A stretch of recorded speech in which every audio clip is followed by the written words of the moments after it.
नाशिकच्या भद्रकाली पोलीस ठाण्यातून ताब्यात असलेल्या सराईत आरोपी पोलिसांच्या हाताला झटका देऊन फरार झाल्याची घटना दिनांक 29 एप्रिल रोजी सायंकाळच्या सुमारास घडली होती।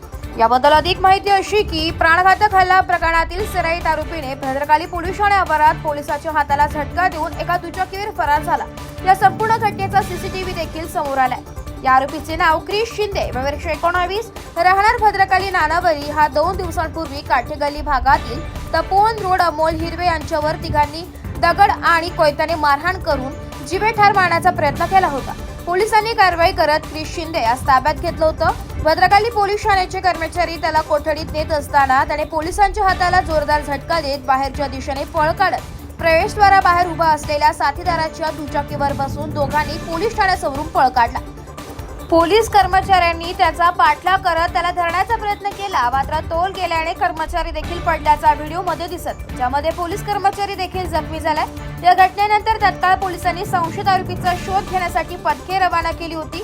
अवघ्या काही तासातच पोलिसांनी दोघांनाही ताब्यात घेतल्याची माहिती पोलिसांनी दिली आहे। एबी न्यूज साठी प्रतिनिधी विवेक गडवे, नाशिक।